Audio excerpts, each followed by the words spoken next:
Chief, can you tell us about your rebranding the Dynamic Patrol program? Yeah, absolutely. As we hit this spring, obviously with some of the issues that we're hearing from our citizens in the downtown, we've redeployed our Dynamic Patrol in the downtown for this spring. We announced this at our last board meeting on April 16th, and since that time, we've done a bit of a soft launch in how we're redressing this issue this year, a little bit different from last year. And in that short time, we've had multiple foot patrols in the downtown. We've had 5 people arrested on outstanding warrants and or bail violations. One most recently arrested for assault with a weapon in the encampment. And we've continued to collaborate with harm reduction, PARN, and different peoples in different space. But we have a really enforcement-centric approach this summer, as we've done a really good job in meeting with the downtown businesses and people. And now we're in a position where we're going to start acting where we can act. We're going to continue to collaborate with bylaw, continue to look for opportunities where the right people lead in the right space, be it a property standards issue or be it a bylaw issue. But when it's a criminal issue, our officers will be taking the necessary steps. One of our key pieces in this particular Dynamic Patrol, well, obviously we're going to be very visible. We're going to be you'll see the officers around town, downtown, around the neighboring streets and behind the stores and areas. But we're going to have a real focus on ensuring compliance. And by that I mean, if people are on bail conditions or on probationary conditions, we'll be putting those charges before the courts. If there are people within our community who are wanted in other municipalities across the province of Ontario, normally it's the responsibility of that police service to return that individual. We'll be returning that individual to the community where they reside. We had a great staff meeting just a couple days ago, and I was really heartened to hear the officers are really supportive of this particular issue.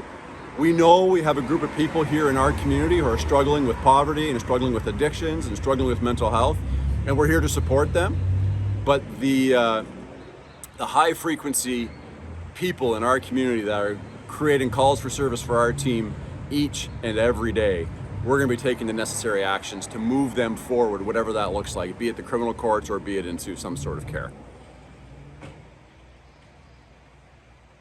Is this a daytime, like is it 24 hours sort of? 24/7. So there's a basic philosophy for all of our officers who are generally working on patrol and going about their daily activities in and around the downtown. We're going to be adding staff where we need to add staff to make sure we have the right amount of people to do the right call, and then we're going to have specific projects aimed at certain things. So some of the warrant roundups, if you will, and some of the criminal investigative work that's being done is sort of the longer haul investigations.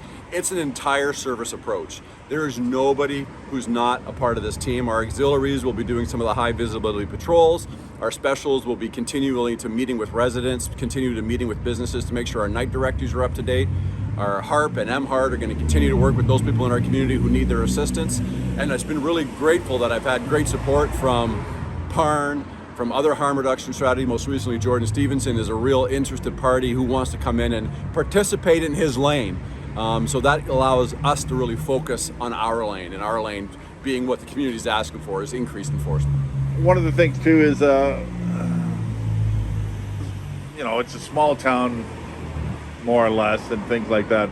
There's only so many people to do so many things, and people have to understand that as well. Actually, it's a small town, but we're a robust community. And it's really interesting to know that there are certain things we can do. For instance, I know I get a lot of criticism on social media where our officers approach somebody who's sleeping on a park bench. Well, that's not a crime.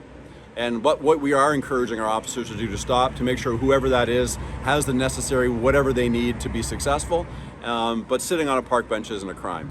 Yelling, screaming, damaging, stealing, all of that kind of thing is our problem, and we will deal with that. My call to the community is we are hearing from you. You are calling us. You are telling us that these things are happening. But in order for us to have an effective case in court, we need you to carry on the torch, if you will, and give us a statement. Just as recent as yesterday, we had 3 people call about a fight downtown.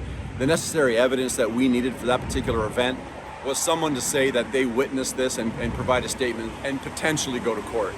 At that particular time, we didn't have anybody willing to do that. That really ties the hands of my officers and able to do the right things for this community. So my call and my ask of the community is, we are a victim-centered approach, and if you're a victim of a crime, we will make sure we enshroud you with every protection possible to us to ensure things are safe, but we do need you to step up occasionally.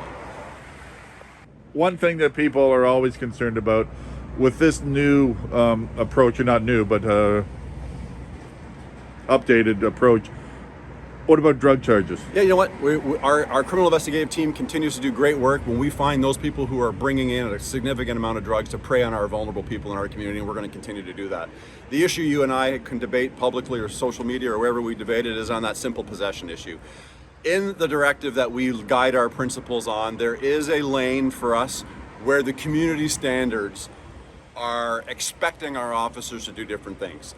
That is the lane that we're going to live in. If we find somebody with simple possession and they're committing another offense or they're engaged in other non-criminal events, and our officers have the reasonable grounds to be able to seize a substance, we will and will proceed with charges. And I encourage the federal crown to use that section where this behavior is not in accordance with our community standards.